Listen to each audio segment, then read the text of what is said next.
Pro Tools, are you behaving? You record through Pro Tools? Mm-hmm. Huh. Are you on a Mac? Yeah, of course. Oh, it makes sense. It does make sense. I just never assume people are on 96 Mac. episodes in, and how I recorded was always some just baffling mystery. Always assume people use Audacity. Oh, hell no. No? You don't like Audacity? Well, I guess I would never use it.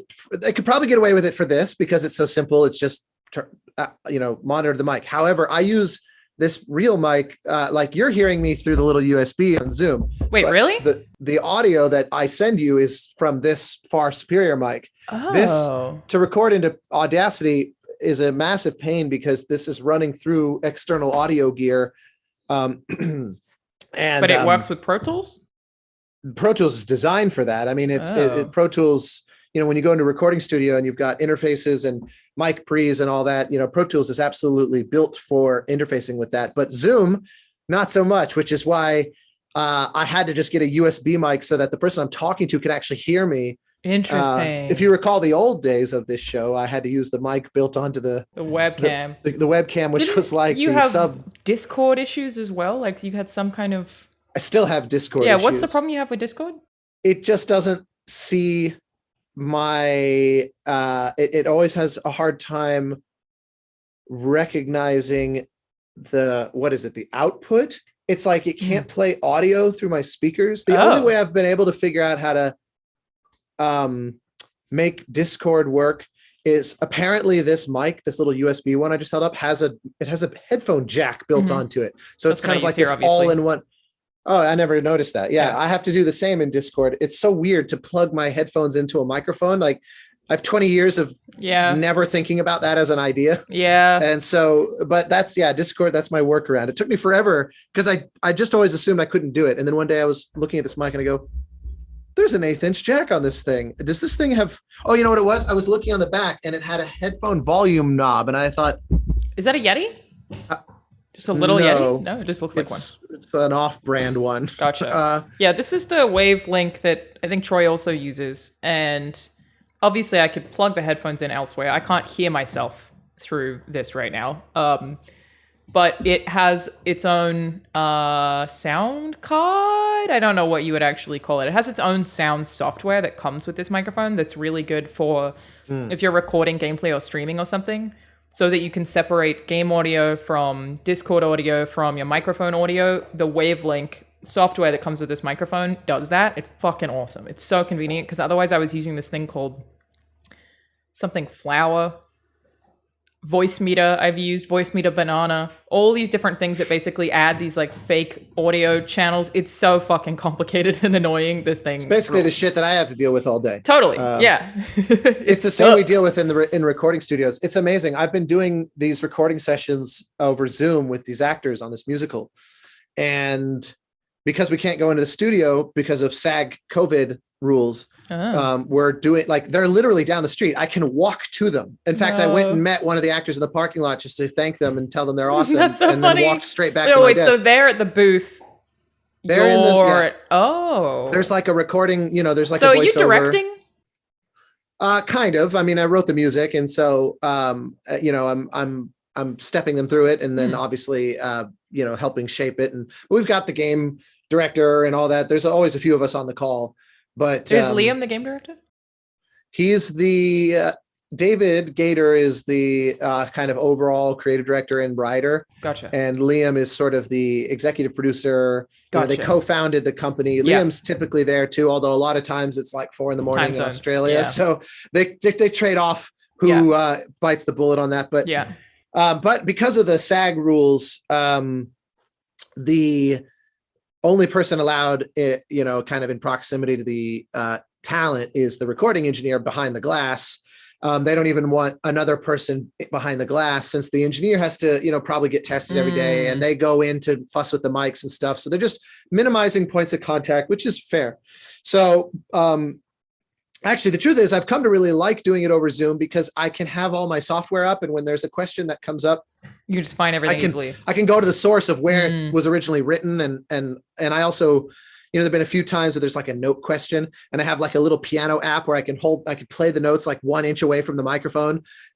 which because this one's definitely not in tune, and I don't like to use this one behind me for that purpose. Gotcha.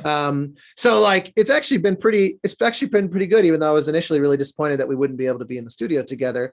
The reason I bring it up is because our engineers, especially at this studio down the road, are so good at all this audio signal pathway routing that we're talking about in Pro Tools, where we have all these different channels. Like there's a backing track, and then there's scratch vocals of like other characters in the scene.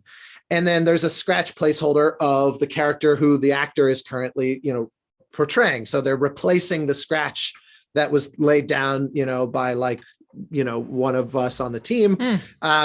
And then there's also a click, like a metronome that's like very precisely helps you keep track of what your tempo is. And so what's so great is it just never fails to amaze me that even with Zoom added into the equation, it's so easy for them to create these bespoke cocktails where it'll be like the actor in the booth will go, can I hear the click pretty loud during this section, but then take the backing track way down and get rid of all the scratch actors. And I'll say, can I hear the scratch actors? I don't want to hear any click. And they're outputting everything track, different. And they'll just go and 1 second later. And so we hear totally different mixes from each other while they record. That's awesome. And the fact that like, that's normal. That seems really complicated. It is. And that concept is very normal for recording sessions. Like when I'm conducting an orchestra, and the musicians sometimes will say similar things, like the violins will go, hey, can we have a little more click? Because the brass is really loud here and we just can't quite hear, the metronome. But on the conductor's podium, I'll say, no extra click for me. I like it how it is. So they can individually change the different outputs, what they're receiving and what the balance is and all that kind of thing. But the fact that they can like easily integrate Zoom into that, in my mind, Zoom always causes problems. It would just be a matter of changing your output, right? Like it would just be a matter of, oh no, but they're doing it to individual people. Well, they're not doing it to individual people on the call because the actor is in the room with them. But how, like all of the different people on the call all have to get the same output then? We're all getting the same output. Yeah, it makes sense. You would just choose a different output source, I would think. I mean, it's still complicated. I actually recorded VO last night, and I did it from a friend's setup for 3 hours. And so I wasn't in a booth. I had the option to, but I was like, I'm just going to go here and do it. And obviously the director was on a call with me the whole time. And the thing that was the most difficult about doing that remotely, and I have also done a little bit of VO that's been the same as what you're saying, where the director was like on a screen and there was just a sound engineer, was that they go, I really like take B, because I always do 3. And then they were like, take B. And I was like, I don't remember what that was. Like, I have no idea what take B was, but they don't have the ability to do the like playback thing where if you're in a studio, they'll like cut A, B, and C takes and then they'll replay B for you. And I was like, I don't remember what that sounded like. So he was having to mimic my B take for me, and then I would have to copy him because they couldn't give me the playback, which was very strange. How is it a situation where they're not able to play back what you just did? I mean, if they're recording, that should be right there. I don't know. I think it's just like the way that the remote setup worked is that we didn't have whatever sound gear they would need to be able to do that, I suppose. They did not have the ability to output my audio back to me. They could hear me, obviously, but they could only give me their own microphone. Yeah, maybe. This is the kind of stuff that I mean that Zoom often complicates, because Zoom is not just listen. Like if I play an MP3 on my computer right now, you won't hear it. It's not like Zoom is just listening in and outputting you the full sound from my system. It's only getting you the sound coming in from this device. Yeah. And anytime I try to kind of change that, I rock the boat and it's like this Jenga game that feels like it's on its last 2 minutes. See, I think you could do that with Wavelink, because I have basically fake inputs where I could combine desktop and microphone, and then I could swap to that as the output for you. But you do need separate software. Zoom itself won't do it. But speaking of audio, first, dog is chewing on a bone back there. Yeah, I keep hearing this like sort of thud. Sorry about that. Periodic like. She's very happy about it. And then second was last week's audio was terrible, and the issue. It wasn't even. So it was fine for super me. Quiet. I could hear it perfectly when I put it together. The thing that made it really quiet was that the peaks were so high. and I used an auto compression for time purposes to get it up on Friday when I probably should have just given it more time and put it up on Saturday instead. And it meant the auto compression lowered everything significantly because the peaks were so blown out that the whole thing got lowered. But it did sound fine in my headphones. I was like, yeah, sounds great. Like, it was whatever. But I probably should have just given it extra time. I just wanted to get it up for everybody. It's really funny to me that I didn't have any awareness my phone was vibrating. And I didn't either. I never, and yeah, Troy was like trying to reach us. I didn't hear it at all, but I guess the table hears it. Yeah, that cracked me up. That I had no idea. I'm so very obviously finessing the mic and trying to get it just right. And, well, I think you oblivious. speaking next to the microphone when you were next to it was part of what caused the peaks to be so high, was that we just weren't consistent. I wish I had known until the very, very end that I could see the levels on your screen. Yeah. I should have told you. Well, whatever. Anyway, most people were happy. It was great to be in the room together. We're not set up for in-person. No, I think I know how to fix it next time, though. 2024. Yeah, the next time that we're in the room together, it should be fine. But yeah, so Mike is not here because he's not feeling well. Troy might join us. We're not sure. Probably not at this point. So Austin, I'm also going to have to leave at some point because of a FedEx delivery. They're going to call me at some point. This wasn't going to be an eternal stream that just goes till the end of time. They said they'll be here between 2 and 3, but for deliveries now, sometimes I try to like tell whoever I have a meeting with, like whatever work meeting, I'll be like, I have a delivery scheduled for this time. And it's so unreliable. They'll come an hour beforehand or 2 hours late or in the middle of the meeting, even though I scheduled it to be after. So I don't know when they're going to fucking show up. They'll be here at some point. That. But we have the floor to talk about Boba Fett. I also was going to throw out there the news that I read like 10 minutes before we jumped on was a bit of an unexpected twist that has quickly made the rounds. Separate from the topic you suggested, Great. Yeah, I love that. Also made the rounds. Oh, that was Oscars. The Oscar one, like every composer on the planet had something to say about that. Yeah, glad you addressed it on stage. Well, I just mostly had to laugh about it because of the prevalence of It Takes Two and the Joseph Ferris. Fuck the Oscars. I just thought I can't resist. True. The moment of saying like, well, the funny thing is that if you look at the Oscars as a piece of entertainment and not as some kind of more museum-like or educational or aspirational piece of communication, but if you see it as this is supposed to be entertaining, which clearly that's a big part of it. That's what they're trying to do. I think they're trying to cut it down for viewership. Well, they're not really cutting it down. They're removing things so that they can fill it with other stuff. Oh, I thought they were trying to make it shorter. I don't think it's going to be any shorter. I think it's going to be, they're just, the thing is their ratings are in decline pretty substantially every year. They have to change something. Yeah. And I in the old days, like when the Oscars first started, like 90 years ago or whatever it was, I don't remember what number they're up to, but 90? It's somewhere in that neighborhood. I think you're right. The original Oscars was like a hotel ballroom. They read through, there was nothing, it wasn't on, TV wasn't even a thing. So it wasn't on, the radio, presumably. I would think that the newspaper ran the article the next day saying, here's who won. It was a very much an industry insider here's event. Who won, over time, get your Oscars paper. Exactly. For a nickel. And so it was a far more humble affair. And I think, I get responding to just the audience. The audience wants to look at celebrities, and the biggest composer on the planet, which today is, I guess a toss up between John Williams and Hans Zimmer. Yeah. The biggest composer on the planet is like a fraction of the audience draw of, a Zendaya or a name any other massive celebrity that would be there presenting or receiving a nomination.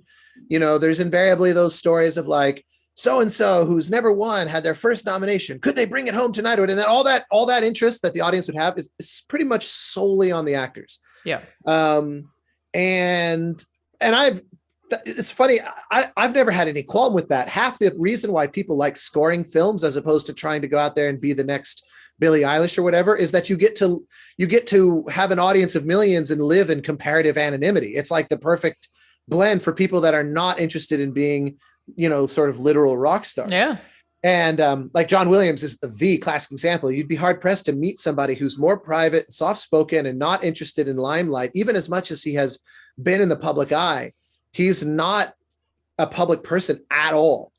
And so it's like, it's a little funny to me that the composers are so up in arms that this entertainment piece cut it. I found it actually more bothersome. I see both sides. Oh, cutting editing is nuts because that can save a whole movie. I see both sides though, because it's like, well, but it's also unique to film. Like music is a thing that joined the art of film and had an independent existence. Yeah. Editing is a piece of cinematic artistry that did not exist until film existed. Yeah, it's true. So it's like, to me, it's as foundational to film as anything you could name. But sorry, I cut you off. What were you saying? I get both sides. I get why people are upset. I think it sucks, and there are downsides to it in that, like, potentially something like that could inspire a young composer to try film and be like, I want to be there one day. That's an aspiration. It's something to strive towards. That's a shame.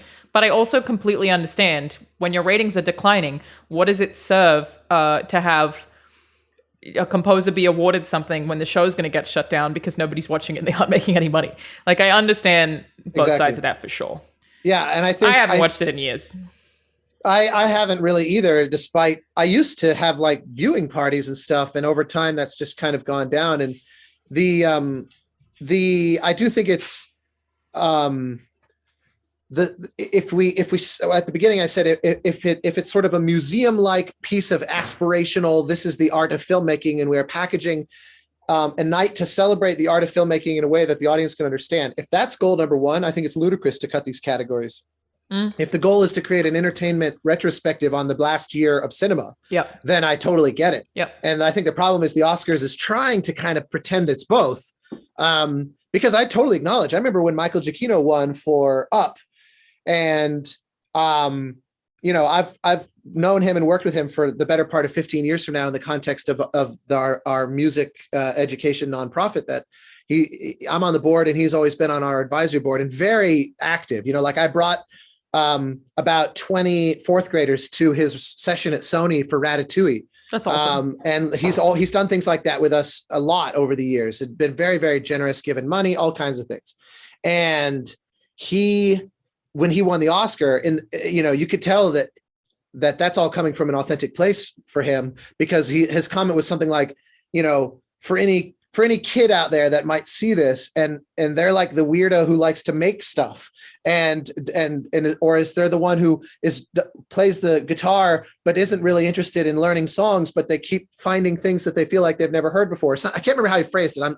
I'm butchering it, but it was kind of like, if you're that kid, I was that kid. Yeah. You know, and there was something really beautiful about the way he framed it. And I thought, you know, every category has had a moment like that. Like some editor somewhere saw an editor who, you know, gave their speech when they won for, you know, Phil in the movie. And it really, you know, it kind of put them on that path. And that, to me, that's always been the magic of the Oscars. But I get that, like, that's, you know, and thus I find myself in this industry. 99% of the audience is like, you know, wow, look at Charlize's dress. That's awesome. I know. Yeah. And I don't begrudge that. I mean, that's like, that stuff's fun too. The way it is. It's just not what it's never been my focus, but yeah. Oh, that was my aside. I was going to say, we've already tangented on ourselves. What was the thing you saw 10 minutes ago? Epic has bought Bandcamp. Whoa. Which was, I didn't see that coming. No way. I wouldn't have seen that coming either. What does that mean? It's funny. I've already seen a lot of, again, circulating around the composer sphere pretty fast. Holy shit. I've already seen a lot of, kind of hot takes, which I found, you know, somebody who's a friend, I don't want to make them sound like an idiot, but they basically said, you know, Bandcamp has always been kind of one of the great artist bastions where, you know, they're very pro artist, very transparent. The tools are a billion times easier than what you have to use to get your music on Spotify and all the rest. And it gets you way closer to the actual listener, audience, consumer. You know, they feel like they're buying directly from you. They have the ability to do things like pay more if they want, and they often do because they know artists net an average of 82% of every sale. Yeah, exactly. Wow. It's very if you are above some threshold of annual sales on Bandcamp, and I don't remember what that is, but it's honestly not that high. It's like $1,000 or something, maybe even less. So like per year, of then they make your percent 10%. Wow. So for artists that are doing even a little bit okay, they make basically 90% of the sale. And to me, I love it. I first joined onto it, give or take about 10 years ago. I buy music on Bandcamp for DJ purposes. It's the easiest place to do it. I never thought about that. Yeah. To me, it's awesome. And what I love is like people can send notes, they can attach notes to the purchase, and it shows up, in I have like a folder that routes all the Bandcamp stuff to in my email. Cool. And I'll go in there periodically. And sometimes people leave like these insanely personal messages. Full like of dick pics. Especially, they would have to do that through like ASCII art, but I'm sure someone has. But yeah, the people will say things like, like I'm getting married this weekend and I wanted to have some of your music in the wedding. So here's some extra, like, thanks for that. Like they share these personal things. And I've always thought, you don't get that, even though Spotify and the rest have the numbers in terms of audience size. Bandcamp, there's a connection to the relationship individual building. It really feels like, I try to make sure that anybody that reaches out knows that I read it and appreciate it, and I'll write back and because that's to me the selling point of that tool. And so point being, this friend was like, oh man, now it's going to be all just like, they agreed about all those positive attributes. And they said, now with Epic buying it, it's going to be all about profits. And I said, well, wait a minute here. First off, especially before Fortnite, Epic was known as basically creating the single most useful tool for game development in the world. It's true. Which has pretty indie friendly, like royalty terms associated with it. Fortnite is free to play. Fortnite is free to play. You can maybe quibble about the nature of that as relates to the income. Hell of a lot of skins, but yeah. But on top of that, the Epic Store's whole pitch is we give way more money to the developers. You're right. And so I thought, I actually don't 50, think there's, aren't they? 50? I think so, because Steam's 30. No, Steam takes 30. Yes, sorry. So the developer would make 70. So I think they're like 85 or something. You might be right. Yeah, I've done that the wrong way around. I think Epic Store takes, is it like 18% or something as opposed to 30? Epic Store 12%. Oh, even better. So yeah, I was like, they've never really demonstrated anything remotely anti-creator in their behavior, as far as I can tell. If anything, they're like, just because the Epic Store hasn't been able to dethrone Steam doesn't mean their heart isn't in the right place. But the thing that I thought about was, it's hard to believe a big company like that has a heart in the right place, but you are right that it should not inherently assume that they're money hungry when they haven't really exhibited those practices before. And to read the statement for everybody, Bandcamp co-founder and CEO Ethan Diamond wrote in his announcement saying, Bandcamp will keep operating as a standalone marketplace and music community, and I will continue to lead our team. The products and services you depend on aren't going anywhere. We'll continue to build Bandcamp around our artist-first revenue model, where artists net an average of 82% of every sale. You'll still have the same control over how you offer your music. Bandcamp Fridays will continue as planned, and the Daily Highlight will keep highlighting diverse, amazing music on the site. However, behind the scenes, we're working with Epic to expand internationally and push development forward across Bandcamp, from basics like our album pages, mobile apps, merch tools, payment system, and search and discovery features to newer initiatives like our vinyl pressing and live streaming services. So it could just mean Bandcamp gets bigger? Well, yeah. So here was my thought. Let's also remember that Epic recently bought Harmonix. And you're right. It made me think. You're a genius. I'm certain that there's a lot of articles that are speculating with more analytical prowess than me, but I did find myself thinking, I wonder if they've got some kind of scheme, because the other thing that flies in the face of they're just doing it for profit is that I actually Googled this to respond properly to that person. So I'm assuming these numbers are at least reasonably accurate. I think Fortnite alone, not including what they make from Unreal Engine, but Fortnite alone is somewhere in the ballpark of $2 billion a year for them. The entire music industry is $7 billion. Higher. What? In 2020 is the latest report I could find. It was 5.1 billion revenue. Okay, so in 2 years they would make more than 1 year of the entire music industry, which I think I Googled, it said 7 billion. That might be domestic only. That number does seem very low, but I know that it's just not as big as it once was. So and Bandcamp is not like 90% of the music market by any stretch. Bandcamp's lifetime gross, which we've already established, they turn 80%, give or take, back to the creators or the artists over, is like 900 million. So at most, this purchase, I would think, is a few hundred million, probably less, because Bandcamp's actual profits is probably 100 million lifetime, never mind per year. So like this was a very cheap purchase considering what they are able to spend and relative to Harmonix, which makes me think it has nothing to do with market share or getting into the music business. It makes me think they've got some interesting scheme and not in the negative sense. Like they got I want to believe they've got some cool idea. Yeah. Or maybe it's like integration on the store so that the Epic store has music as well, which is an interesting approach. Like they're trying to get music from people like you to be on their store as well, because Steam doesn't really do that. Or what if there was a way to, what if, like right now, there's a bunch of aggregator sites that you can sell music through. Bandcamp obviously is unique because it's a closed system. Like you sell on Bandcamp and you upload there, and it's the buyer buys from there. It doesn't take you anywhere else. Yeah, but there's like, for example, there's one called TuneCore, there's DistroKid, there's CD Baby. Then those will, you can pay them to send it to Spotify, to Apple Music, blah blah. And so like TuneCore has like 40 different stores, including a bunch you've never heard of, because it's like, here is the African version of Spotify. Here is the Australian, startup, this and that. And they have like deals with all these big and small. But one of the other things that they've recently started doing, because people have been realizing how powerful this is for discoverability, is you can send out your music and specifically choose like the time code. Like if I'm going to list a song that I'm selling, a single track that's 5 minutes long, and it's going to go on Spotify, I can push that to TikTok and Snapchat and whatnot, and say, if someone searches for this, they'll find it and it will play starting at this second.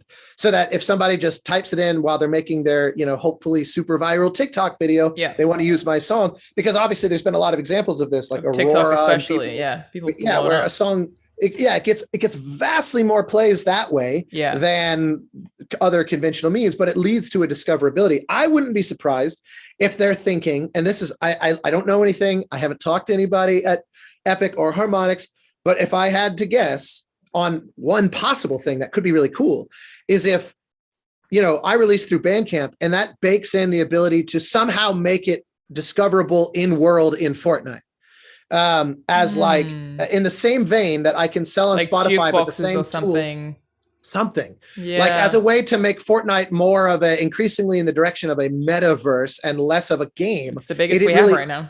It really is. Yeah. I mean, they've done concerts in there that are far and away the largest digital events. Yeah. That Travis Scott thing was crazy. And so, So throw some more stats in real quick. So Fortnite's obviously on 5 billion. Other games. Okay, so this is combined for 2 years. In 2 years, Fortnite made 9 billion. In those same 2 years, other games Epic owns, such as Rocket League, netted 108 million. And Epic's I didn't remember that they owned Rocket League. Yeah, they acquired them in 2019, and then I think it also went free to play. And I don't think I knew that, actually. Yeah, I'm pretty sure it's free to play now. And the engine brought in 221 million. So then really, I would have thought that Unreal brought in at least as much as Fortnite. I mean, it's just so ubiquitous. It shows but I think it maybe, it's that. Where's Mike to be like, money. What? You don't know anything. The Epic Game Store, which launched at the end of 2018, brought in a total of 235 million between 2018 and 2019. So Fortnite is by far their biggest. And I think you're probably right that continuing to invest in Fortnite in some way makes a lot of sense. It's not like they don't want to grow the other things that they have, but integrating music further into Fortnite, maybe they even mean to integrate some Harmonix gameplay aspects into Fortnite. It wouldn't surprise me, because I know they're launching a new game mode soon. So like, what's to say they wouldn't just have more and more and more game modes in Fortnite potentially? Yeah, I mean, there's nothing to stop them from. In fact, this isn't a bad idea of like, instead of going to play Guitar Hero, I mean, sure, you probably would want to support it as its own game for the people that don't care about Fortnite. But like, if playing Guitar Hero or Rock Band or whatever was just an area in Fortnite that you go to, and it brings along all of your various other social aspects to Fortnite, that it seems like such a no-brainer for them. I mean, it just keeps people in Fortnite, and it just gives you, and the thing is, this is all stuff that has generally been, very pro, like a lot of, I start to say pro creator. That's too kind of broad. It's obviously skews heavily for the already very famous, but all those rock band, like the Beatles and they've done so much with music licensing. Harmonix has, in a way that no other company has ever even come close to, in terms of exposing gamers to the music side of things, and folding that into Fortnite in some way or another, or whatever Fortnite becomes. I feel like at some point it won't even make sense to call it Fortnite anymore. It's like it's just become its own. You're right. Fortnite is its own metaverse. It's Ready Player Fortnite. Yeah. Also, the Apple lawsuit, which Epic largely lost. It's not like I want to favor with Epic on it 100% because they had their own motives. They're trying to make money. But what they were advocating for in a lot of the documents was on behalf of all developers and not just themselves. Obviously, Apple was like, cool, then any game with your engine is off the store, and they were screwed. But like that was a lot of, you have a monopoly. This is costing a lot of people a lot of money, which would be very hollow if they weren't, like we said, doing the 12% split. It's not like they are...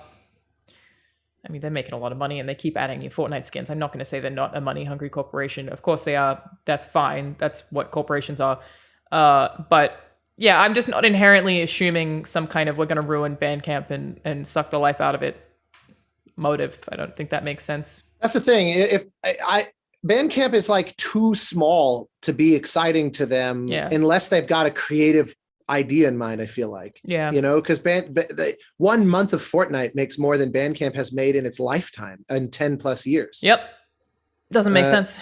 So there's some, I feel like they want it for what it is. A lot of these acquisitions are like very unique right now. Like people are just making different plays. I feel like the streaming landscape is just affecting things so much. Like I think even our Oscars conversation is probably the Oscars is failing because it's competing with everything that I can watch on Netflix right now in a second, whereas it used to be an event. Now the things that are events is whatever new show dropped on HBO or whatever the fuck. Like they're just not keeping up to date with the competitive nature of accessibility right now, really. And honestly, they if they wanted to, it's so funny, I hadn't thought about that, but if they wanted to substantially increase the size of the audience of the Oscars, all they would have to do is just give permission of someone like Jacksepticeye to just live stream reactions to it and not hit them with a DMCA, and like 10 million extra people would immediately find themselves watching the Oscars. Game Awards knows to do that.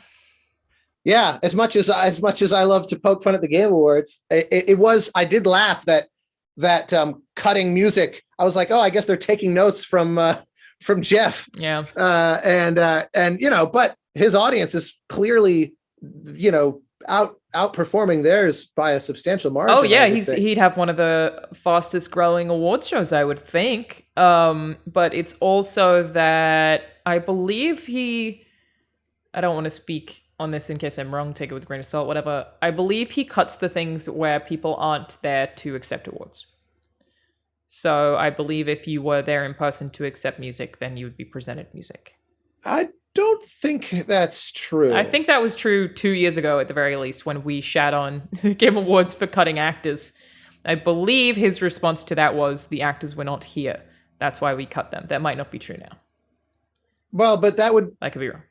But they know in advance, which categories are going to be. Like I was there with a friend. He had a game that was nominated in strategy. We did a game called Tooth and Tail, and it was in the strategy game of the year nominations. I know that game. And we went.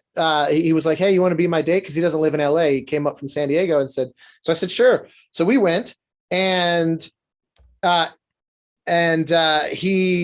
didn't win, and it was just kind of like one of those where, oh, here are 3 in a row. This is what won strategy, and.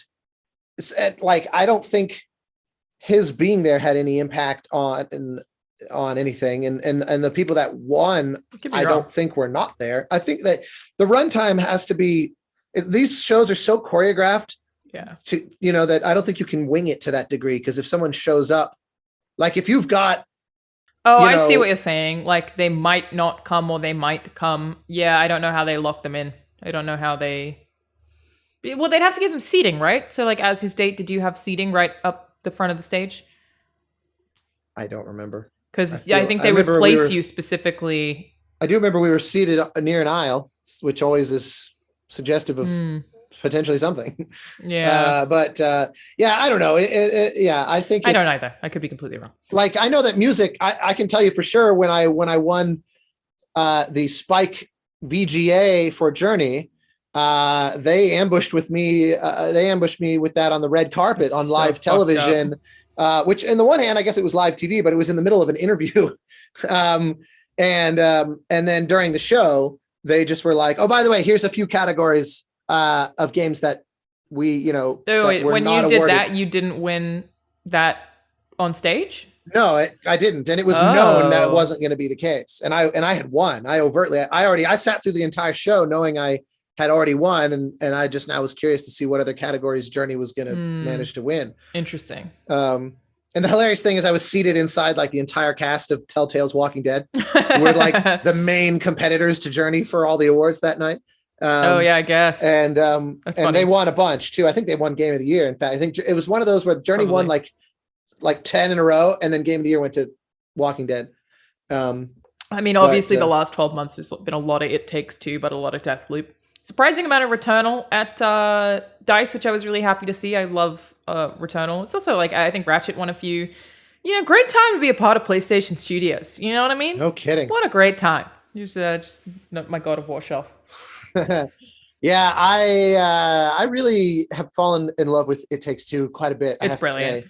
And yeah, I did a the DICE podcast with the sound designer, the one guy from Hazelight that came who accepted when they won Game of the Year, the sound designer. He and I did a podcast the day before, and I was kind of like, because I presented the sound category, and I told him, I was like, look, man, I don't know what happens, but I'm not going to deny that I'm pulling for you here because I've really come under the spell of your game. I would love to interview a designer on that game more than almost any other game, because I don't understand how they managed to make 10 games and put it into one. How did they scope that? Their team's not very big. I know they have EA money because it's part of EA Originals, but that it's still just amazing that they managed to have so many mechanics that just flow into each other. How? The impression I got from talking to the sound designer was that this game was a masterclass of planning. They have really good producers.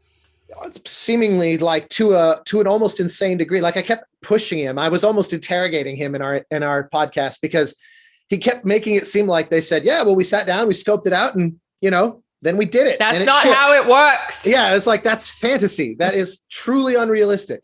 But they had really good ways of tracking metrics where if they started to fall behind, they could tell immediately because they had a lot of little checkpoints along the way to sort of gauge their progress. And they were. Have you ever had to use Jira? Yeah, I just use it for submitting bugs. Like, do you think there are big Jira fans out there? They just love Jira.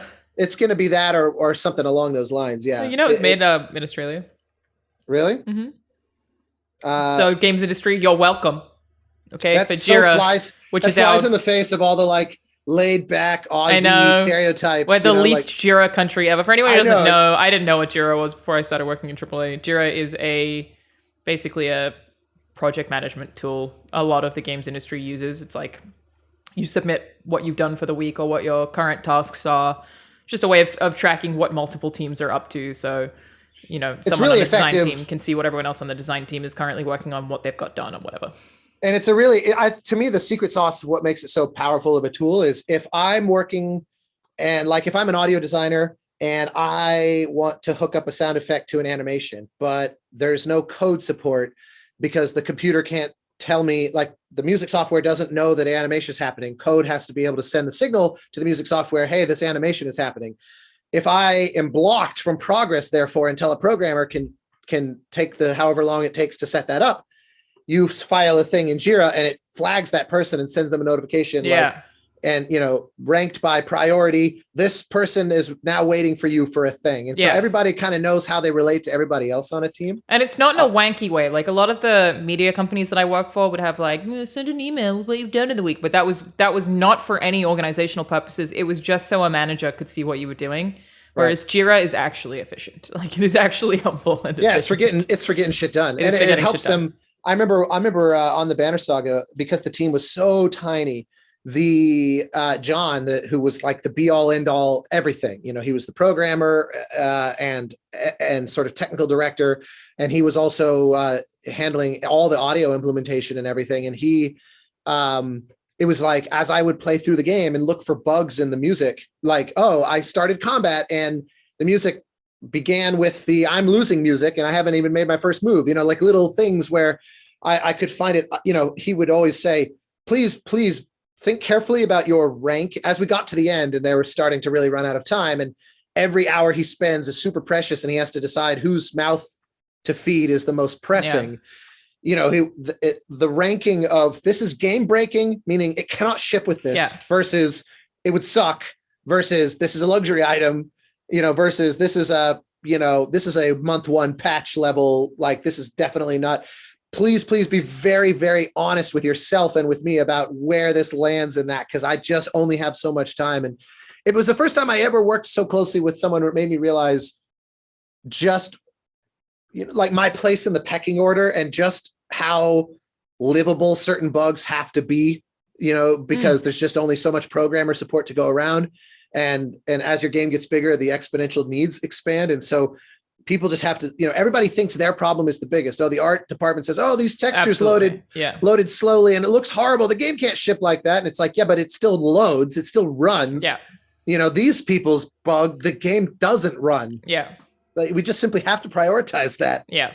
It's complicated stuff, but Jira is I don't know what most companies use for bug reporting, but Jira is also good for QA. Very handy stuff. All right, so before we go, Boba Fett, I'm very mixed. I feel like everybody else, the best episodes were the Mandalorian episodes. Yep. I felt like they seemingly inadvertently made a Boba Fett show by creating the new character of the Mandalorian. Like the stoic guy in that armor. Agreed. Who's mysterious. They basically, he's just Boba Fett. He's Boba Fett. They made Boba Fett redundant. Yeah. And then they, not just redundant, but then they changed his character so substantially from this, like, now he's the ruthless bounty hunter with apparently a heart of gold who like wants to serve the people. But for no reason, Austin. It drove me nuts. I fucking hated it. So I'm in agreement that I liked the Mandalorian episode a lot, actually. And I continue to like Mandalorian. But the Boba Fett stuff was like, I have no stakes in anything that's going on with you, or why do you care about these people who tried to kill you? I just don't understand. And I was so frustrated by the ending because spoilers, leave now, spoiler warning, spoilers, go away, spoilers. Cad Bane is one of my favorite Star Wars characters ever. And I was like, fuck yes, this is so cool. I love the way he looked. I love the way he sounded.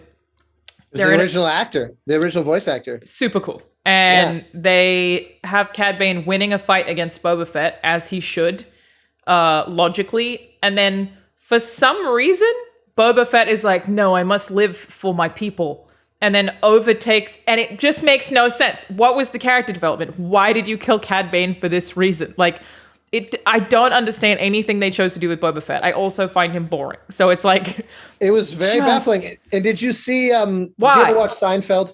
Yeah, I've seen Seinfeld. You remember the one where George gets the little rascals, like those little things that you can drive around in if like you can't walk well or whatever? That, like, there's the episode where he has the one and all the people are chasing him and there's pedestrians walking past. Someone said, chase scenes in Boba Fett as depicted on Seinfeld. It was also like so many of the world was empty. I thought that the scooter gang was atrocious, just so lame, and didn't feel very, I don't know. I have no sympathy for them because they're just caricatures. But it was mostly like, my issue was mostly with the arc. Like, I just didn't, what was his arc and what was I supposed to be invested in? I don't understand. The one thing that really gave me hope early was I thought it was cool. I liked the Tusken Raiders thing as an idea. I liked the idea of showing more of a kind of culture and not just sort of generic desert barbarians, but the idea that they're kind of like this religious society, and he kind of earns their respect, and then we learn more about them, and then when they get slaughtered, it's sort of like, oh shit, that would hurt him. He's just lost this sort of family that arguably Stockholm syndrome, but he kind of came to see as his extended family in a way. And in a way, if they'd committed to that as the entire seasonal arc, sure, you could have had something potentially really special that does that magic formula of it leverages the member berries nostalgia of Tusken Raiders, but then it actually has the courage to do something new. Yeah, whom we're not supposed to like. Like, they do awful stuff, and does do surprising things with them. And I think that you're right that it almost feels like they tried to make it Game of Thrones, but they tried to do it in one season. You made him this king, I guess, and then you're like, I have to save my people. This happened way too fast for me to believe anyone's investment in any of it. There were also just a lot of weird stuff happened in that show. Like, he gets out of the Sarlacc pit with the armor. Why does he go back to the Sarlacc pit to find his armor? It did feel almost like like there were different writers. I didn't check to see who wrote what, but it did almost feel like, didn't you see earlier episodes? Very strange. This was explained. Yeah. I really liked that scene because he also has my favorite Star Wars ship. Like, I love the way it sounds. I love the way it looks. It's so cool. I don't remember what they're calling it now. Starfire? Slave One? It's not called Slave One anymore. Is it not? No, they changed it to like Firestar. Firestar, I think it is. Make sure that's right. Who knows? Because obviously I'm used to calling it Slave One. It is ship.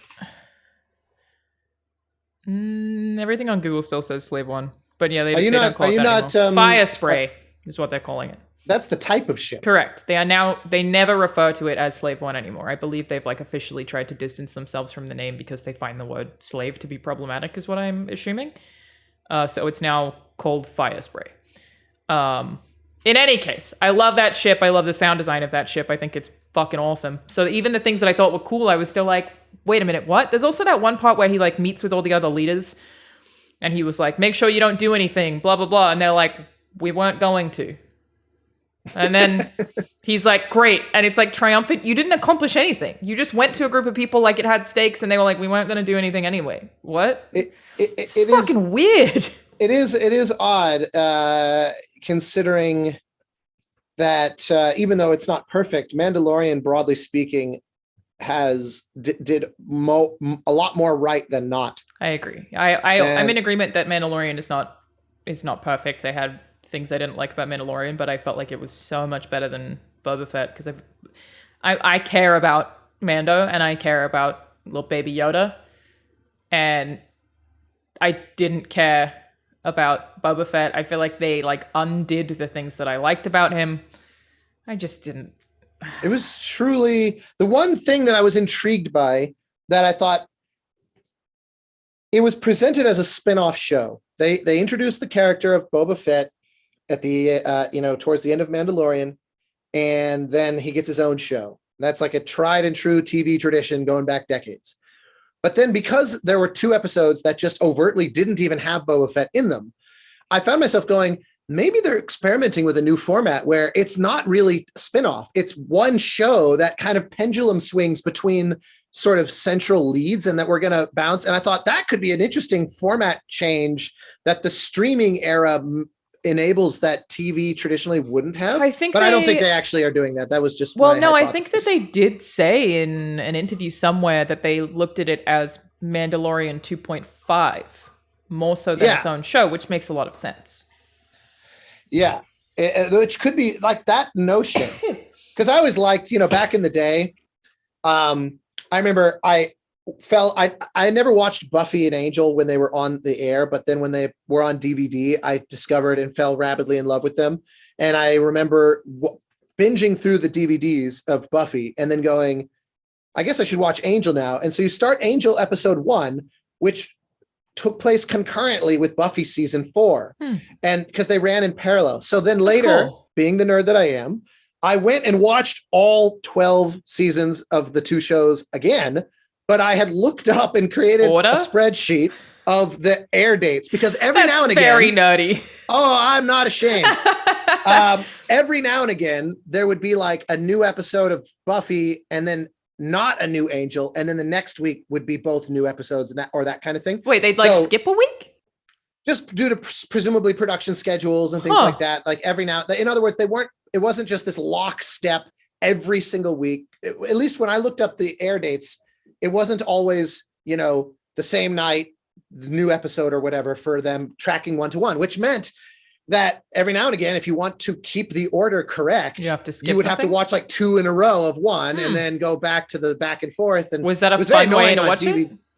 It was, because the shows fairly regularly had back and forths between them. That's cool.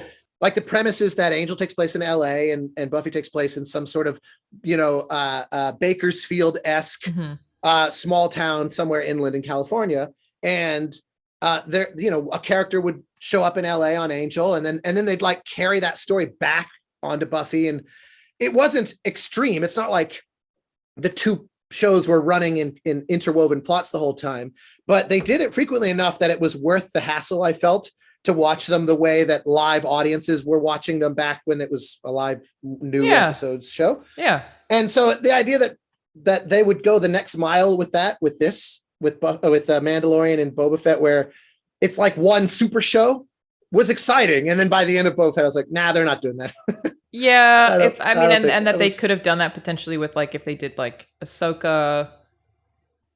Yeah, maybe I would be down for that. But I feel like Boba Fett for the most part was very forgettable, and is a really interesting thing that if you were to ask me who the main antagonist was for majority of that show, I would not be able to tell you.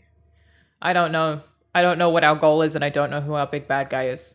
Our goal was to have him ride the Rancor. I think that was clearly like that was the direction, because that's like a thing in a writer's room that you have to be like, what is the goal? Who is big bad guy? What's the character arc? I don't know the answers to any of those questions. I'm sure I could like think about it a little bit harder, but the fact that I can't, as watching this whole show, that I can't immediately be like, probably this. I don't know what you were trying to do. I have no idea. It also like had some pretty bad visual effects, and I don't know. The pacing of the action scenes with those scooters. That's that Seinfeld thing. Like I was astonished because I always thought of Robert Rodriguez. He directed that. I remember looking it up because I thought, who did this? And this is a director who's no slouch. Now I haven't seen any of his films lately, but certainly back in the earlier days of his career, he made some films that are essentially classics. But watching that, I was like, it feels intentionally deliberately and very slow paced. It's again, it's an odd art direction choice to do this famously kind of run down desert planet and have these bright, shiny, colorful. It almost feels like a prop from a different show. Yeah, I agree. It doesn't fit. Stumbled in. They didn't fit at all. I really liked Chrysantin, the Wookiee. I thought he was very cool. Like there was some things that I was like that. But even then, cool. Like that scene where he rips him out of the Bacta tank, it felt like a turn-based strategy fight where one would take a hit at him and he'd knock them away. Then he would turn to the next one who's standing there waiting. It's like Final Fantasy Tactics. Everybody gets their moment. We're kind of chipping away. 100%. I don't feel like you can even assign that much to the directors on this, nor on Mandalorian. I wonder if it's like budget restrictions or something we don't know about, in part because I thought that Bryce Dallas Howard's episode of Mandalorian season 1 was my least favorite episode. I thought that was the worst episode of the first season of Mandalorian. However, her episode of Boba Fett was the best. So I feel like it's like maybe the directors are a lot more restricted than we think they are, and we're assigning too much to them. It's like it's about what script you get and what budget you have for your episode, less than even the directing of the episodes. Because seriously, she went from the worst episode to the best episode of probably either show. I think that episode of Boba Fett is probably the best episode of Mandalorian as well, but she had the worst one. So it's like I think that they probably are working on weird restrictions, and I had a thought that like, is normal for TV. Totally. And I know that a lot of people do like it. Like, obviously, these are my own opinions. I have no beef with people liking the show. But my consideration was that maybe Disney was trying to make these, especially because Tatooine looks so empty all the time. Maybe they are trying to make it on more of a budget than I would have expected. or COVID made things very difficult for them. Yeah, it also could be that this was rushed. Like for example, dropping like when they greenlit all these shows, to in the pipeline, it was before the pandemic. Yeah. Once the pandemic hit and everybody realizes, oh shit, we've got a very captive audience. How much crap can we get out into the world as fast as possible? I have no clue if that is part of the story here at all. Because I know we're in a time where, I mean, how long has it been since the last season of Stranger Things? Like, we're in this time where people are accustomed to letting things take however much time they need. I mean, it was like 2 years between seasons of Game of Thrones. Yeah. So the rush is unnecessary. The audience, I think, sticks around for you if you have something that's special. I think that Star Wars saturation is also a thing that surely they learned a little bit from Solo, that maybe there's too much Star Wars. Like Boba Fett, I felt personally was so bad that I was like, I'm not watching anymore. I'm no longer watching Star Wars TV. I'm out. I'm good. I can't resist the fact that they have Ewan McGregor coming back. I know. That's what like everyone I've said that to says. Everyone's like, yeah, but Obi-Wan. And I'm like, yeah, I know. Also bear in mind that the next show other than that is the Rogue One show. And that, to me, Rogue One is far and away the best thing Star Wars since Disney took over. I agree. It is the single triumphant, like, I think that movie can go toe to toe. I mean, other than Clone Wars, I think the last season of Clone Wars was really good. Yeah, but that's them like not fixing what isn't broken. You know what I mean? Fair, like the Clone Wars started was always good ages ago. Yeah, but that season was really good. Like that, what they did do. I actually haven't watched it yet. It's great. I've heard that though. I heard it was terrific. Yeah, but I think it was very much a get the band back together type show, not a. The thing with Obi-Wan is like I hate that like the draw is there, right? Like I know that I'm like fuck, and I it appeals to me, but I'm like. I should be watching so much more good TV or good movies that I don't watch because I'm like, I don't have time. Why am I watching stuff that is bad? Like, I sat through the whole of Boba Fett and I only liked 2 episodes. And for the most part, I was like, this is bad. And also, like, as a writer, I feel like I should be watching shit that's really good to learn from. Like Sopranos or The Wire. Like, I should be watching that stuff. And so I'm like, well, are they going to get me because it's Obi-Wan? When I'm like, I should be watching all this good TV. Why do I keep falling for the bad TV? And it's mostly because my friends keep talking about it, and I'm like they're like, watch it, dude. You have a Star Wars podcast. I basically have a Star Wars podcast, and it's like when I was watching the final episode, because I wasn't even gonna watch it. Everyone was like, just watch it. Trust me, just watch it. You specifically should watch it because people know how much I love Cad Bane.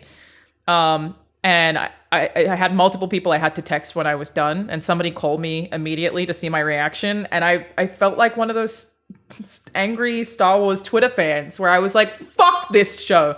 This is fucking trash. They're dead to me. I'm done. It's garbage. And I was like, oh, I'm not that person. What is this doing to me? And why do I keep indulging in it? Like, I just need to stop.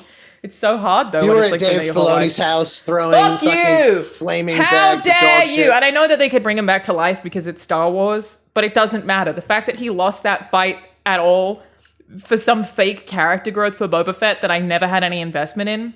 It's not that he died. It's the way that he died is so ridiculous that I was just like, this is what you do with this character for this purpose? Are you, oh my God. Yeah, anytime you have characters do things just to advance some sort of disembodied plot idea. Yeah, very where frustrating. You just need them, you're like moving them around like chess pieces and the characters aren't sort of alive in their own right. Yep. You're almost certainly making something bad. Yeah, it's just, but it was nuts because that episode, like, IGN gave it like a 9. I know people have different opinions and they're totally welcome to. It was just very hard for me to... Hard to see that. It's just hard to agree, hard to even see it in there. Well, if you want a recommendation of something, I watched this, I kept seeing show up on the homepage, this Korean high school zombie show, All of Us Are Dead. You mentioned it to me in Vegas.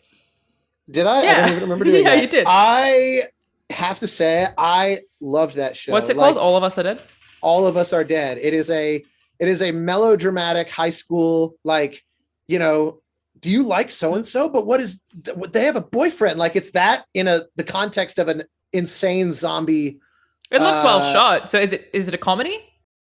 I would call it a dark comedy, but it's pretty it's absolutely a dark comedy because there are some times that it gets very bleakly hilarious, but it's not without real investment and real stakes and real characters. And they do some things. There was a moment where Angela got teary-eyed when we were watching it. Like there's some moments where they do the classic dark comedy, like the Coen brothers are so good at this, where they lure you in with all this kind of macabre sensibility and humor, and then they sneak in something that's really earnest, and you're like, oh fuck, I wasn't prepared for this, you know, and they catch you sort of disarmed. So I really liked it. I thought they did, especially because the zombie genre is seemingly just so saturated also. Yeah. They did some things that I thought were really novel, and they also did things that felt like this is one of the first zombie shows that feels like it has a realistic portrayal of how, you know, a government and a military could react. It didn't feel like it wasn't a, in 3 seconds all of the world is destroyed and it's now Mad Max. Like the trailer I'm just vaguely looking at so far has not shown a single zombie. I guess they show up at 40 seconds into this trailer, but it does look like a lot of, okay, yeah. It kind of, now. I don't know when they wrote and produced it, but because it kind of feels like one of these things that just got lucky with its timing, because in so many ways there is a slight suggestion of kind of parallelism of the zombie thing with the COVID pandemic. Oh yeah. The Last of Us problem. They don't make a big thing of it, but I mean, the show clearly was shot during the pandemic because they literally, you hear them mention COVID in the show at one point, like a news reporter, you know, make some offhanded comments. They clearly shot this thing recently. It wasn't like it was produced and waiting for distribution or whatever. But what I don't know is when they wrote it. In other words, I don't want to venture that it was written, you know, conceived of, written, produced, directed, blah, blah, blah, all under the pandemic, although it may have been. It doesn't feel explicitly like a reaction to the pandemic so much as just something that kind of runs with themes we've all experienced. But I loved it. The actors are great. And there's something very specific that happened in that show that I really want to talk about with you guys on here. Because Angela and I got into a kind of spirited argument about one of the characters. And it made me zoom out and think about this concept of just bigger questions about the nature of writing that I think, you know, our two estranged gentlemen and yourself would all have really interesting opinions on. So help me remember next time to bring this up, because I don't need to spoil anything about the show to just ask this abstract version of the question. How long is it? One season? It was more episodes than I was expecting. 12 is okay. I could they're do all 12? Fully an hour long. Okay, like that's a long time. Yeah, that was the thing. Coming from Mandalorian or Boba Fett, which is, you know, 7 weirdly varied. Actually, there was an episode that was under half an hour. I'm pretty sure it was like quite. Could be, yeah. Which I guess is like part of the streaming service freedom, is that you can have lengths however. I'm working on one right now that's a Netflix series that's literally there's like 20-minute disparities between episodes in some cases. Yeah. Because it's like, tell the story that's right. You know, they are fully encouraged to do that by Netflix. So anyway, yes, help me remember that there was a thing I wanted to float that this show kind of got me thinking about. I will float that. I assume that we'll be back with everybody next week. I don't know. I guess we'll figure it out. Troy clearly was not able to join us, which is, you know, all good. Hey, we spoke about Boba Fett. I'm glad. I know. But I felt like from what we had said, you were more positive about it than I was. It was one of those where I tend to be a little bit of a rose-tinted glasses kind of guy about things. So I kept waiting for it to kind of stick the landing. I was like, look, I don't actively hate. It kept my checklist of things that I was raising an eyebrow about kept growing with every episode. Yeah. But I didn't let go of the belief that they could somehow magically pull it out and it could end in some super awesome way. Sure. Especially because the Mandalorian episodes gave it the shot in the arm, like, ooh, they must have some really fucking awesome thing cooking here. Sure. And then it kind of was like, ew. Sometimes you just have to let it go. Points, though, we glossed over this. Points on big improvement on the deep fake thing, though. Holy shit. Agreed. Yeah, they got way better because they hired someone who made like a YouTube video who corrected it previously, right? Also, the fact that his voice was completely synthesized. You know, I heard something. Did we talk about that here? Why do I have a weird deja vu about that? We might have. I don't know. Who knows what we fucking talk about? Because I thought it was performed, just it wasn't by Mark Hamill. I don't know. The article that I saw said that it was entirely made up of like digital. Let me see. That seems utterly impossible given my understanding of the current state of that tech. Like voice synthesis, like text to speech, is really getting sophisticated, but it's pretty monotone still, all things considered. But I don't know. I mean, these shows, like the visual backdrop thing, the visual screen projection thing. I mean, these shows have been an incubator It's so good. Yeah, it's so cool. So this was from Slash Film, and it says it's not Hamill's real voice the audience is hearing, obviously. Instead, the output of a highly advanced voice synthesizer called Respeecher. It was first uncovered in Disney Plus's own featurette Disney Gallery, The Mandalorian, where experts explain that it's a neural network you feed information into and it learns. Oh no, that's how the world ends. From old material featuring Hamill's voice around the time the original Star Wars came out. Well, there you go. They go on to say the decision seems somewhat puzzling given Hamill is an incredibly talented voice actor in his own right, plus the fact that he always seems willing to collaborate with the franchise. His voice is so different now, though. Like it was like with Carrie Fisher, you know. She sounds so different. Yeah, I mean, she was literally a child in the original film, and if you listen to her on Family Guy in the last few years of her life, it took me a long time to realize that was her on Family Guy. Yeah. And so that. I think with Mark Hamill, the difference is less striking, but he definitely doesn't sound like the boy. I don't know. I mean, maybe he can mimic that, but like his voice is very, very different. So like the speculation in this article on Gamerant is whether it's down to schedule conflicts, budget reasons, or simply the studio's interest in test driving this novel software at the highest level. Disney has still not addressed why this particular choice was made. I don't think hiring Mark Hamill to do it would fix what you want it to. So I mean, look, it seems applause. like it was. My only thing with the deep fake was just sometimes I feel like they lingered on his face more than they needed to, almost like they were trying to show it off in ways that you were like, you could have just cut away from that one. You know, you didn't. I really thought it was going to be like a 3-minute scene, just to show the relationship and let it flex its improvement over, that's like the one glaring problem in Rogue One, a movie that is otherwise, I think, so amazing, is like the Leia thing was just so horrible. And it was so unnecessary. A shot of her from behind where you open up and you see would have been so much more exciting. Totally it would have solved the problem and made it more filmically satisfying, at least to my taste. I get them wanting to show, some kind of look how far we've come, but the fact that he was like the central character for a while, I thought, holy shit, they're all in on this. Yeah. I give them credit for courage, because they took a beating twice in a row on that stuff with the Leia and then the Mando one. It was like, this has not been popular. And they are like, you know what? How about in response, we will show you by far the most screen time of this that we've done. And it did better, but it's and it worked. It did work a lot better. Yeah, I wish they'd cut it back a little bit, like you said, in every instance. Just do a little bit less and we would all feel more comfortable, but also let characters die as well. Like, I don't think that we need to see them all the time. I think Luke in this context made sense and it was cool to see him. The one issue with that neural network voice performance is that he was just so flat. Yeah. Like just so stoic in a way. It made him sound like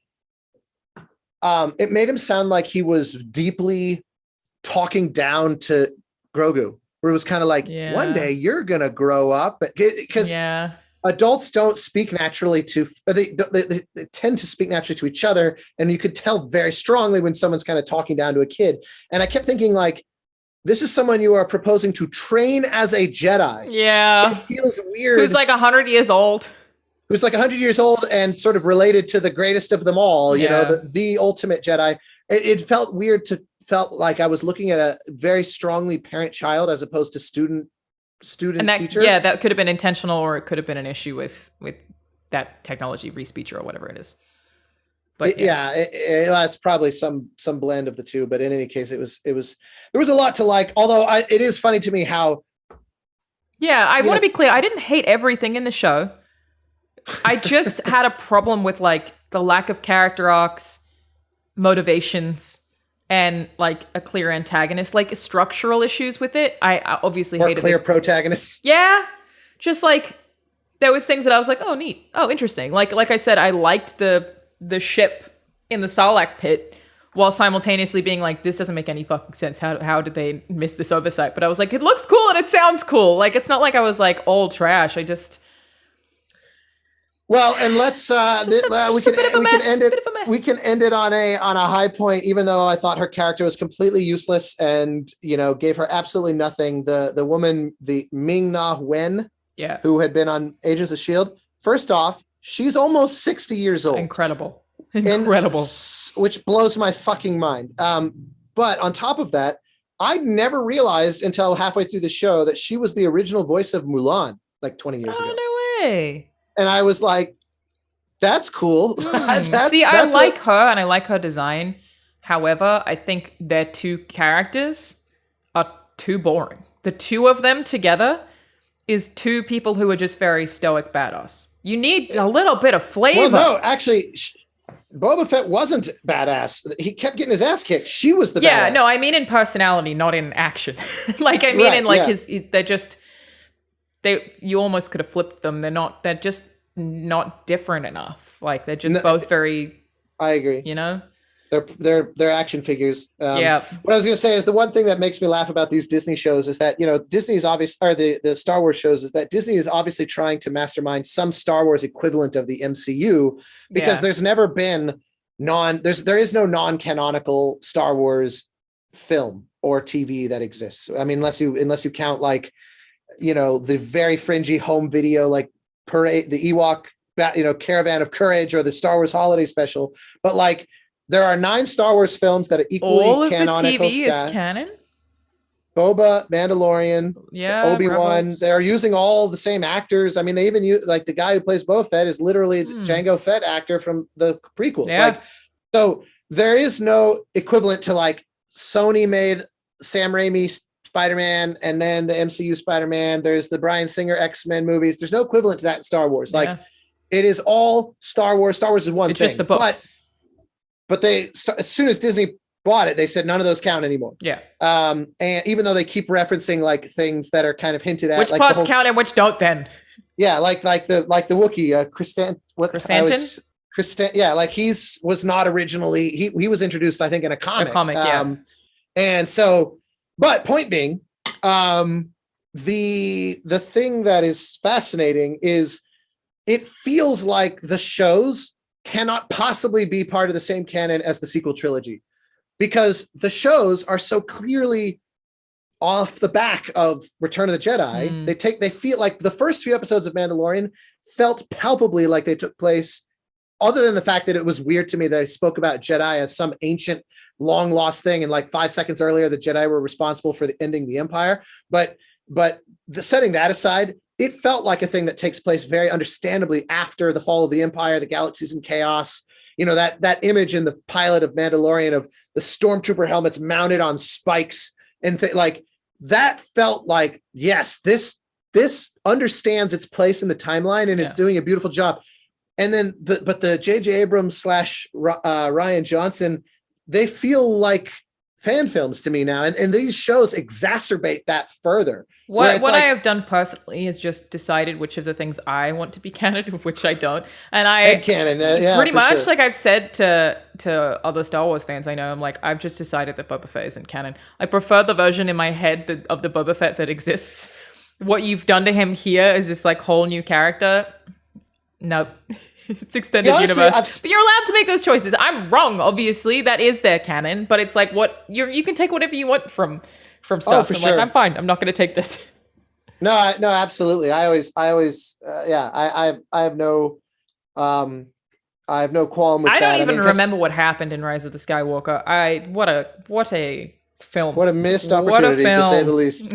Yeah, that's the thing. They those how they connect makes no sense. And the funny thing is, the argument could be made Boba Fett should never have had a show, because the thing that made him a fan favorite, he has like 4 lines in all of Star Wars. He's this, whatever you imagine ruthless bounty hunter to be, he's that. The version in your head, he's that guy, because there's nothing to contradict that. And his mysteriousness is the selling point. Yeah. It's the same reason why people initially complained about learning the childhood of Anakin Skywalker, because Darth Vader was better served without knowing that. Now, they did a great job with Darth Maul.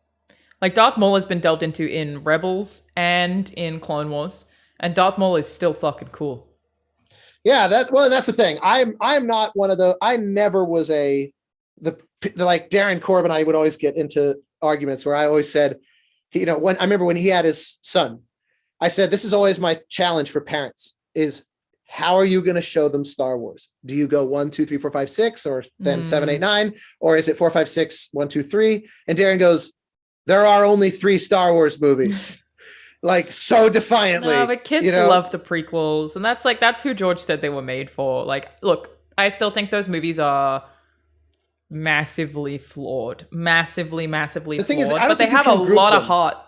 That also 3 is so much better than 1 and 2. Yeah. That it's like, in a way, everything that mattered from all 3 is in 3. And so to me, there's a very unequal distribution of quality across the prequels, because Phantom Menace is large. That's why the so-called machete watch order, where you go 4, 5, 2, 3, 6, is supposed to be like, I tried it once. I did it the day Force Awakens came out. I spent the whole day at home watching 4, 5, 2, 3, 6, and then at midnight went opening night and saw Force Awakens. And it wasn't my favorite day of my life, I have to say. The high of being there and seeing a crowd go down the street. We were at the Cinerama Dome, Hollywood ArcLight.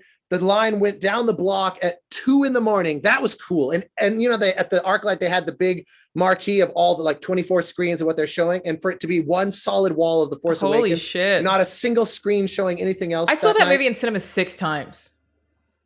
Wow. That's second for me behind The Dark Knight, which I've seen, I think, 12 times, which is just because every time it shows anywhere, I go and see it. Yeah, I was so excited about the prospect of Force Awakens. Even though it is very similar to A New Hope, which is my favorite Star Wars movie, it rehashes a lot of that. I was so excited about things it introduced that I remember just spending hours at bars talking with friends about what does this mean? What is this going to mean? What is this going to mean? And then it all... Crosstown J.J. Abrams was asking someone else the same question. The same fucking question. Ryan Johnston too. And then it just kind of all... Yeah. Just, a lot of people love him. More power to you. Oh, believe me, I would give anything to be one of those people. I would love to love them. I would love to love them. And I don't hate them. There's a lot of craft that goes into a film like that. No, I don't hate them like a lot of people do. I'm not out here making YouTube videos about why I think they're garbage. And there were things even in The Last Jedi, which I conceptually did not love, that I thought were some very fucking cool Star Wars moments. Like that light speed jump, even though I get that logically it doesn't make a lot of sense, was visually so fucking cool. I saw there's awesome. A great YouTube channel that's really, really deep dive nerdy Star Wars stuff where, I gotta remember the name of the channel so we could. There are so many of them. I know. Let me see if I can find it really quick before we jump off. He'll look at a shot of the fleet from, Return of the Jedi, where they're just about to transport into attacking the Death Star. And there's, background there's blurry, just miscellaneous rebel ships in the fleet. And so he'll do a whole YouTube video where he'll zoom in on this one and go, what is this ship? And he'll show the research and trying to figure out what was the 3D model. And then he'll make his own 3D model and invent I've decided it's this. And he just makes this shit up, but from a place of, major reverence. That's and cool. So he did a whole video. He did one that I died laughing, where he goes, everybody shits on stormtroopers for how inaccurate they are. So I decided to crunch the numbers. And he took the opening battle from A New Hope, where the stormtroopers are in an open battle with the rebels as they are capturing the Tantive 4, Leia's ship, the very opening scene from any Star Wars movie ever seen by any audience. He says, let's use this battle as the metric. And he counts the number of shots the rebels take and relative to the number of stormtroopers they kill and the reverse. And then compared it to real world, like military accuracy statistics, and came to the conclusion that stormtroopers are like inhumanly accurate, because in reality, it's fucking hard to hit a target, especially in a battle. Yeah. And he presents all of his data, and it was hilarious. That's really cool. But the video that I'm thinking of, that he actually made me come around, because I kind of got a little bit close to being one of those annoying Star Wars nerds that was like, the whole light speed thing kind of breaks Star Wars, because if that's that powerful, it kind of undermines all the battles. Should have just done it a million times. Yeah. And he presented a rebuttal to that. He was like, he goes, the ship, first off, that they used, the general point he makes, which I thought, fair. The ship that they use is like the largest ship the rebels have ever had.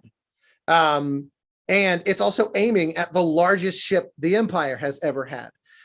Because they do make a point in the very original where Han Solo makes it sound like light speed calculations are actually really nuanced and hard to get right. And there's like this whole thing about the Millennium Falcon, like, if we do this off, if we're off by a nano degree, an angstrom, we'll fly right into a star or something, which of course that doesn't astronomically make sense because space is overwhelmingly empty. But yeah, setting that aside, they make it sound like it's not an easy thing to do. And also the fact that it's only made possible by the fact that they're taking a giant ship that for the majority of the rebellion's history, they did not have. They did not have big ships like that. That's true. And he makes other points. I can't remember. There was some other point to it that I remember thinking, Well, I know that, yes, that Han warns about not making quick blind jumps through hyperspace is a thing. So it's like, yeah, you can do it. It's dangerous. But my question is then why wouldn't people have done it before? Well, he tries to address that. The channel is called EC, like the letters, EC Henry. And give him a shout out in the description. It's I gotta say, I have fallen in love with the depth of the nerdiness. He did another one on that channel about the Enterprise D from Star Trek Next Generation. Yeah, the original Klingon vessel. I'm seeing a bunch of his next gen Enterprise D episode was about how gigantic that ship really is. And then when you compare it to the crew complement, he goes, realistically, you could wander this ship for days and never run into anybody in the hallways. Oh, shit. Like if you just, and he kind of walks through the math of how he gets there. And it was one of those who think, fucking hell, you're right. This ship, like on an actual real world aircraft carrier, they have more crew members than on the Enterprise D. And that thing is vastly larger. So you realize like, it is weirdly empty. It would have to be. They always portray it where there's just flow of people everywhere in the hallways. Maybe there's just a lot of empty rooms. Yeah, or it's just like all storage. It's all exactly. It's just a lot of storage. Yeah, they got to keep all their food somewhere. This does look like a really cool channel. There's it's insane. There's a headline that is about if whales fit inside of a certain ship. The Klingon, yeah, that's from Star Trek 4. Wow. This is the thing. I'm really showing my true colors in this episode. We're talking about I love Buffy that kind of air shit. dates. It's true. We're talking like I have gone full nerd in a way. At least I started by. Who are you kidding? Did you think that you weren't? Did you think that you had hidden it from us like it was some kind of grand secret? Come on. Yeah. I've been living a lie this whole time. Know thyself. All right, we should head off at this point. Thank you, everybody, for watching another episode of Play, Watch, Listen. I'm Alanah Pearce. I'm a video game writer. That is Austin Wintory. He is a video game composer, and we will see you guys next week.